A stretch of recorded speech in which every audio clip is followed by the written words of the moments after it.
Hey, welcome to this episode of the Smart Leader Style podcast. I'm Jessica Lorimer, sales coach and leadership expert, and I'm so excited to bring one of my very, very good friends, good colleagues, the wonderful non-muggle, you'll understand later, Jen Levitz. Yay! Welcome. Thank you so much for having me, Jess. I'm so excited.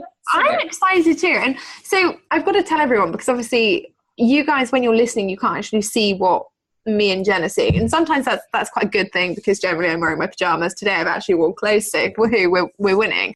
But Jen has come to the episode fully dressed in her wizard cape.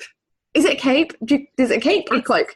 It's actually a robe. Oh, okay. Full-on robe. Right, okay, yes. There we go. So now I've got the technical terminology. Jen has arrived in her wizarding robe because Jen is a coach for business owners who are obsessed with, I want to say obsessed with magic. Maybe you're not obsessed with magic, but if you are, then you should definitely be working with Jen. So Jen helps business owners basically provide, from my experience, basically helps business owners create non-boring marketing solutions for their businesses. Am I right? Am I going in the right direction? Yes. Although I primarily work with the muggle-born, the new to entrepreneurship. There we go. They've gotten their letter, hey, you're an entrepreneur, and they're going, oh my goodness, what did I get myself into?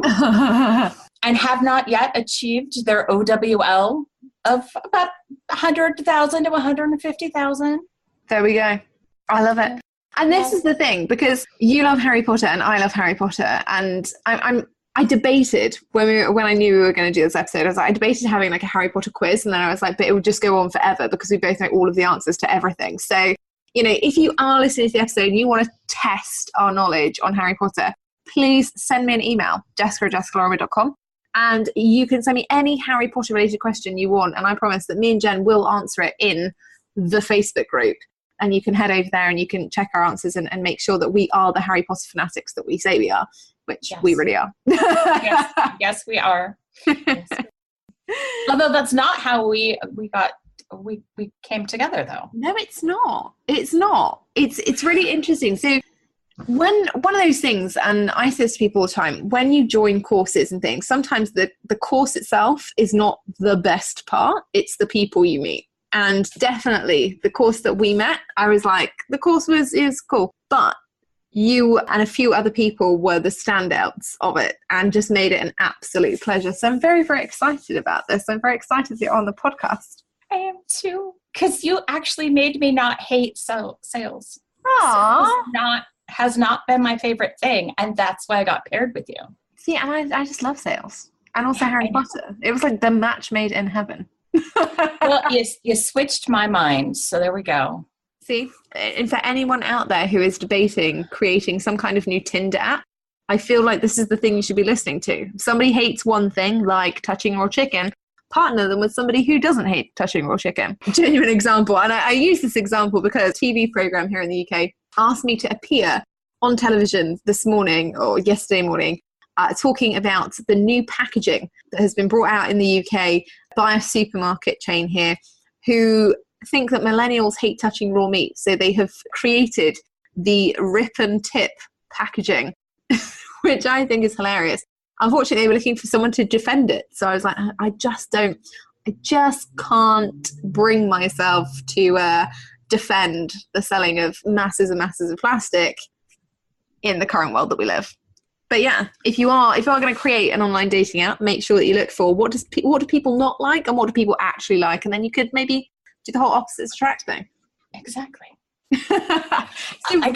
My brain is now going down that path, and I could defend it from a marketing standpoint. I don't think I could defend it from anywhere else. Exactly what I said to them, and they were like, "Oh, that would be great, but we also need somebody who's bothered about the hygiene thing." And I was just like, honestly, I can't say that I've spent much time in my life being that bothered about touching raw chicken. I mean, it's not a pleasant experience. I don't touch it. Don't get me wrong. I don't touch it and go, "Oh, this is great. I'd love it on my sofa." But, I've never been adverse to kind of, touching and chopping. Right. You just know. You wash your hands, then you touch the chicken, then you wash your hands again and move on. It's fine. Yeah. And if you really hate it that much, just buy a pair of rubber gloves. Surely that is cheaper. Or the pre-cut, There are lots of options. There we go. Yeah. There you go. Jess and Jen solving world issues Exactly. in 2018. Who knew, right? Who knew? Give us the formal kind of download then, because obviously we know that you're into the magical, the mysterious, the wonderfully wizardry kind of business acumen. But what is it that you're kind of doing on a day-to-day basis, and who are you helping? So I am a business wizard and coach, helping new business owners create a business that's actually structurally sound, so they feel confident that it can be sustainable as they scale and allows them to signal to the world that they're ready to soar. So yes, I have the nice alliteration of the S's for you, Jess. I do love alliteration. I just really like it. It makes me so happy. Those S's are my signature system. Yeah. And I love that you make it easy for people to understand what you're like straight away from your brand. Because if somebody does not like Harry Potter / wonderful wizardry, they're probably not going to be your ideal clients. Right. I am very grounded, but I also go with the woo. So we can go both directions. Like, is your ideal client Muggle-born, or more like the Dursleys, which could not deal with anything very woo? Little and tall. Yes. Or are you like super woo, and therefore you need to be selling to the Ministry of Magic in your woo-ness? Yes. I think I'm not a Dursley, because obviously I'm a little bit hoping that my letter to Hogwarts just got lost in the post. But in terms of woo-ness, like, yeah, I'd go with I'm maybe a Hagrid, hairy but small, and with a secret umbrella. That's probably where I'm going to sit on that scale. You could get away with, though probably not too much, being Hermione's parents. They're in the place of, I'm okay with there being magic in the world. Yeah. No, you're right. But I embrace that it's not me. Yeah. Maybe I should get a cape. Maybe I should get one of these wizarding robes. Maybe I should just sit at home, like, in a robe, chilling. I think that would be good, actually. I'm quite excited for that. It's fun. It's fun. It's my costume. It helps me, like, be connected to my brand and me, and be able to just show up at that, like, 11 or 12 space. Yeah. Yeah. I love that. The witching hour. So there we go. Let's see what magic we can work today. What is it that you're coming to the podcast with? What juicy sales question do you have for us today? So I'm in this very interesting place in that I've been in business for a good 15 years. I have experience delivering my work. I know that I am a freaking amazing coach. And who I'm feeling really called to serve are the newer people who often feel that investing in themselves is super darn scary. So I find that I'm in this weird pricing crisis, because that seems to be the answer that comes up. And really, I don't have the money, not from using it as an excuse, because I do work with them to try to help them find the money, but they're just not ready yet. So they're just in that hanging out. They want to hang out in the nest. And I know I've been baby birding. It does happen.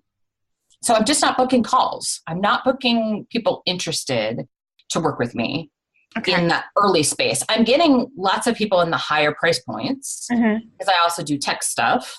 So that's not a problem. My business is going, but where I love to be is that earlier phase. So this is an interesting one. And I think there are two main elements here. So just in case I forget, messaging and pricing is what we're going to talk about. So the first thing is, and I guess the harsh reality is, your ideal client always has to be able to pay you.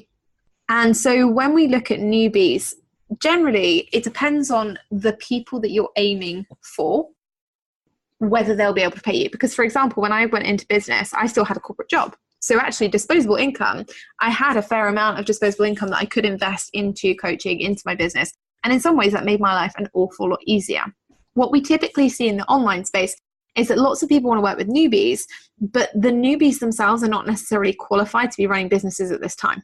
So, and what I mean by that is not that they don't have the technical skill to deliver to their clients or whatever, but actually that they're not in a space where they can do the things required to run a business. And so any business, in order to run effectively, it needs you to spend time on it, right? We all have to be able to spend a certain amount of time per day running our business. Now, if you're still in a full-time job, it means that you have disposable income, so you can automate a lot of things. So you're not having to spend as much live time in your business. Correct. If you don't have a job and you're a newbie and you're really struggling at this point, actually time is the one thing that you really do have.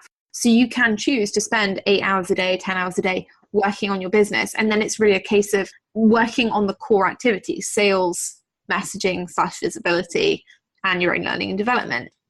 The downside is that if you have time and nothing else, and you don't have disposable income, then obviously it becomes difficult to have the next couple of points. One of which is obviously money. You know, business does require money to run.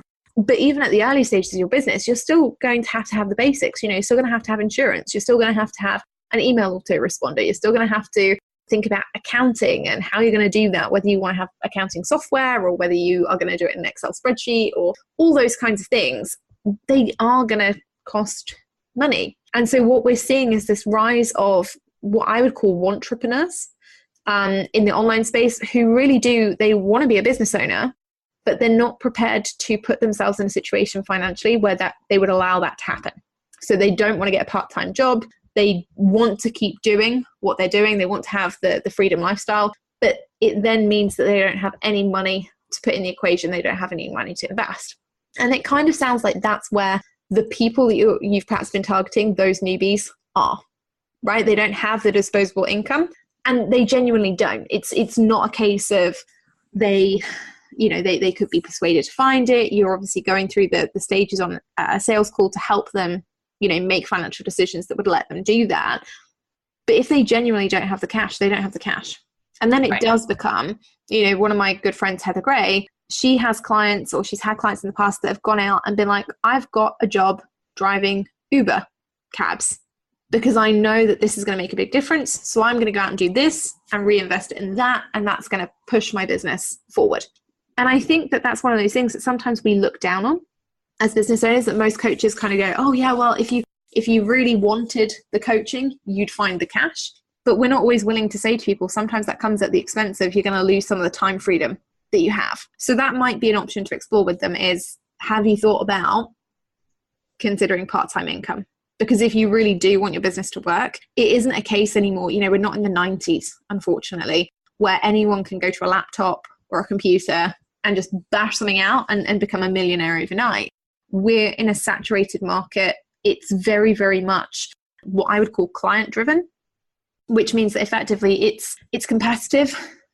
All coaches, all consultants are kind of trying to operate in the same pool, i.e. Facebook groups. And that means that it's the kind of consumer themselves can pick who they want. And so actually they get to be choosy about where they put their money. They get to be choosy about how they vote with their time. And that means that a lot of the time, unfortunately, we're not always speaking to the people who can pay us, who can afford us. Sometimes we're speaking to the people who've been burnt 3 or 4 times. And they don't want to invest anymore. They've already been burnt, or they're not in a place financially where they can invest, or they're not prepared to go out and get a part-time job or anything that would let them make the investment. Does that make sense? Totally. And I feel that burn place is probably really where it's showing up, because that's what I was thinking about earlier today, was the fact I've been in those $10,000+ a year programs that say that will help get you to 6 figures, but they're not designed for the business owner that's less than $50,000 in their business. They're designed for the people at like the 75, let's push you over the hump. Yes. And that's where the problem actually lies. And that's where messaging comes in. A lot of the problems that I have with the online space is a complete lack of integrity, in that generally there are a lot of coaches out there who will sell you into a program that apparently will get you to 6 figures, but they won't tell you that if you haven't ever made money in your business before, it's very unlikely that you're going to hit 6 figures in 2 weeks. It's just not going to be possible. Equally with your messaging, what you don't want to be doing, and again, harsh as it sounds, you don't want to be appealing primarily to people who have been burnt by these programs, because they're naturally gun shy, and actually they're at a point themselves where they may need convincing to join a program rather than being excited about it and actually wanting to come into it and believing still that it can work. And when you have to convince somebody on the sales call that it will work, it means that they're coming into it from a place of, well, I don't think it's going to happen. And therefore they show up, they don't do the work, and they prove to themselves, oh, well, I just invested another ton of money. And guess what? I didn't get the results I was looking for this time either. Exactly. I don't want that energetic bleh. Exactly. So I think for you, when you say you're attracting these people who they're new and they financially cannot, make any investments, what are we saying to get them on the call? I think I'm more spaghetti at the wall. Hey, we can talk about what's going on. Not so much inspiring them to take action, but more, let's get you out of your hole. Okay.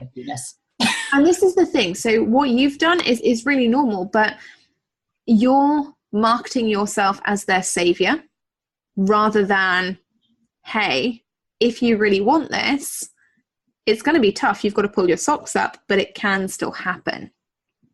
And when we try and save people, especially people who kind of, if we're totally honest, don't want to be saved, they don't react in the way that we expect. They're not ready to make other investments. And they will naturally gravitate towards people, and this is, I guess, the most frustrating bit, is they will naturally gravitate towards people who are more dominant and happy to let them figure it out for themselves. As in, their marketing message may be, look, this works for everyone else. If you can't make it work for you, there's something wrong, right? Whereas what you're doing from a nice person perspective is, hey, let me help you. Let me help you fix that problem. Let me save you from where you're currently at. Let me understand the way that you're feeling right now, and let me help pull you out this hole. And actually, if you do that, they don't have to step up at any point. There is no incentive for them to grab the ladder and climb themselves. Does that make sense? Well, crap. Yeah. Because you just hit on what's going on. Because I love to do one-on-one coaching, and I've been a coach in the big, 500 people programs doing one-on-one coaching for them. And so I know what's going on, and I want to be different than them. And I've now empowered them to not be empowered. But this is the thing. What you've done is normal though. And that's the thing. So many people do it with their marketing message because generally, we're all nice people. We want to help people. The thing is, and what I'm always saying to people is that you can't want to help somebody more than they want to help themselves. And do you know what? I don't know one person in this industry who has not been burnt by a coach. I've been burnt by 3 in the last 2 years. 3. It happens to everyone. It happens to the most experienced people. It happens to the newbies. It's the way that you deal with it that sets you apart. And it's whether you really can take even one golden nugget out of the experience. And people who can't, it sounds unfortunate, but then you can't be a business owner. Because if you're not able to be adaptable and flexible and resilient, then actually you can't have somebody, you can't hire a coach and expect them to be there all the time going, cheer up, Jess, don't worry, it's going to be fine. You made that really crap investment or you made that bad decision, but don't worry about it. Don't worry about it. Because that's not real life. And it just won't happen. And, you can't hire someone for 3 months and expect them to just give you platitudes. You have to at some point accept that we all screw up and we make bad decisions, we make bad investments, in all areas of life. And then we just have to figure out, well, what's going to be the best way that I can deal with it?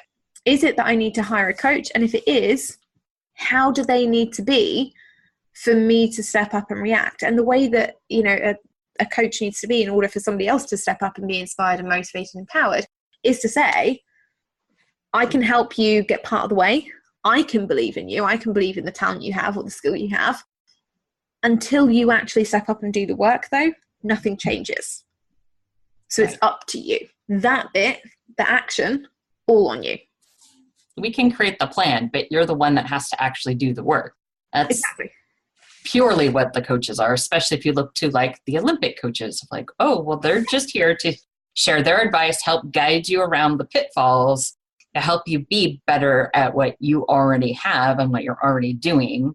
Exactly. I mean, at no point has Usain Bolt's coach been on the track with him. I've never seen him run a minute mile or whatever.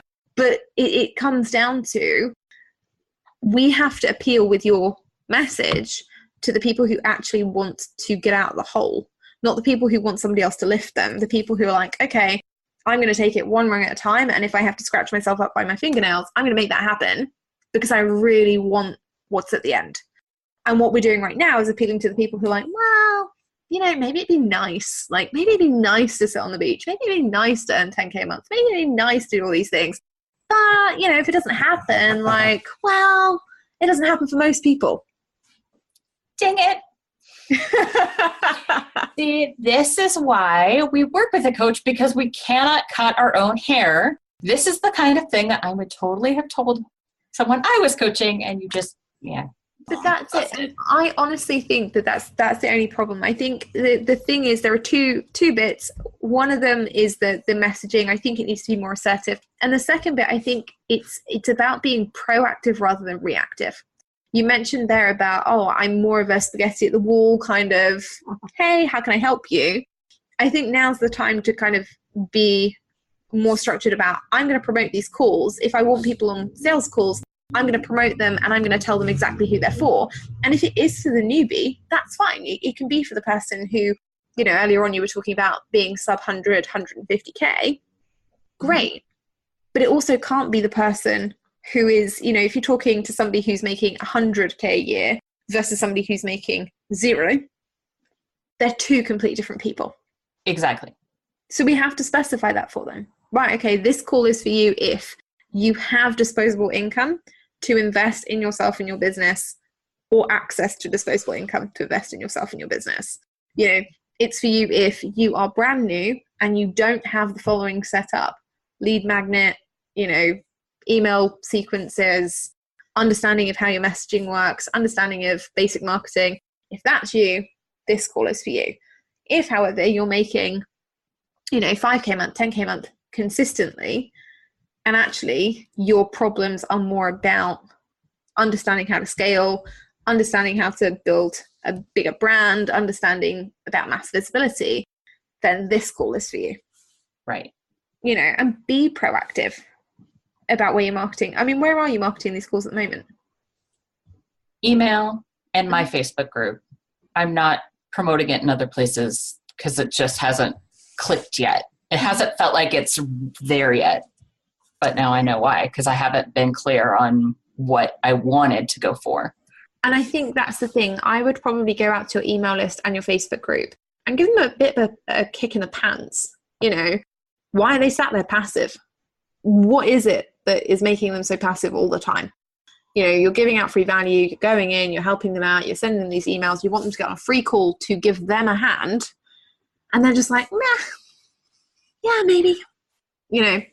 Now is the time to say that to them. Look, I've been doing you a disservice, because instead of giving you the rocket up your backside that you actually needed, I've been buying into your bullshit and letting you think that it's okay that you don't want to do the work today, and that it's okay that you want to sit and watch Netflix, and it's okay that you want to do all these things. But actually it's not okay. And if you want a business, you don't get to do that for a while. Not for the first year, not for the second year, and honest to God, probably not for the third or fourth either. So, if you want to have a business that, yes, it can be freedom-based sometimes, but not all the time. If you want to have a business that actually makes money and that is a well-reputed brand, then you don't get to build it on a bootstrap. You have to consistently invest time, energy, and money into making it that way. And it doesn't mean that somebody who spends, I say this to people in my membership all the time, they spend $47 a month on a membership, but most of them are far more dedicated than people who are spending thousands at a time. And it's because they value it. And so I think the message there is, make an investment that you will value, and that for you means that you're going to actually commit to something and take action on it. Don't make an investment just for the sake of, I paid $10,000 for this course and where's my result? Totally makes sense, Jess. Totally. Yeah. Yeah.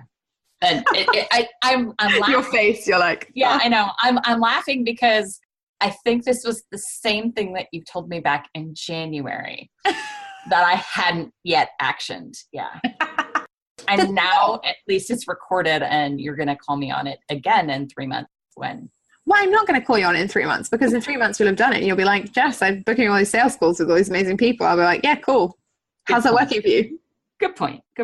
Yeah. I honestly think it is. I think you've got to take not a step back, but I think you've got to take and draw a boundary between nice Jen the person and nice Jen the coach. And there is a big difference. If you want to be their coach, you have to act like the person that they want coaching them. And that isn't, however nice it is, the person who's like, yeah, sure, I'll buy into your shit. Like, no worries. It's okay. Don't do that today because you just don't feel like it. Okay, awesome. Do it tomorrow. That'll be fun. You have to be like, actually, do you know what? If you want to be in my group, you have to show me. Show up. Do the work. Get engaged. Like, comment. Do things. Because if you don't, nobody else is going to. And then what? In 6 months' time, they'll be sat in the exact same place, not doing anything. And who do you think they're going to blame? If they're going to blame me that I didn't do it. But it wasn't on me. It was on them. Exactly. But they don't know it's on them because you didn't tell them. Yeah. Yeah, you're right. You're totally right. Does that make sense, though? Totally makes sense, Miss Jess. And does it help? Yes. Was it now? It just comes down to doing it. And that's the hard bit. Like, that is the hard bit, is saying to people, actually, do you know what? You're acting in a way that's not going to get you to where you want to be. Delivering that message sucks. But once it's done, it's like ripping off a Band-Aid. You've said the thing. Actually, if you continue to binge on Netflix for 8 hours a day, you're not going to build a successful business. Whoosh, that hurts, but it puts it into perspective. Although probably with my people, they're more like Hermione and spending too much time on the personal development and not actually actioning it. But same thing. Exactly. You can read all the books you want if you don't do anything with them. Nothing will change. You can invest in all the $97 programs that are now going to just sit there and you're not actually going to watch or action or do anything on. No, I've never done that. Do it every day. I've easily spent $50,000 but in this the last is the 15 thing. years. And do you know what? Maybe that's the thing to do. I went out to my audience a couple of years ago and I was like, look, this year I spent £8,000 on stuff that I didn't use to the fullest. And it was phenomenal. And putting it into that perspective, and I looked at everything and I was like, do you know why I didn't use them? Was because they solved part of the problem. Everything was part of the problem all the time. And it was just too little. Pay $97 and learn how to work a webinar, and pay $97 and you learn how to use this. And I was like, by the time that I added up all those $97, I could have paid a decent coach and been like, help me fix and plug all of the gaps. Exactly. Yeah. And that's the bit that I like to do. I like to plug all the gaps, plug all the holes. Then tell them. That's what you have to do. Yes, ma'am. You've got it. So where can people find you? If people are listening to this and they're like, oh, I need to get in there before Jen turns into the Wicked Witch of the West. You can find me at spellbindingbusinessschool.com and on Facebook, Spellbinding Business School with Jen Levitz. Just Spellbinding Business School. You'll keep finding me. Yeah. Amazing. Well, we will make sure that Scott puts those into the show notes. And if you have enjoyed the time that me and Jen have spent together today, kicking each other's butts, then please make sure you go and check Jen out. Her website is phenomenal. It is full of Harry Potter-esque themes and wonderful, wonderful business advice. Make sure you go over there and take a look. And obviously make sure that you hit the subscribe button and join us for the next episode. I'll see you then.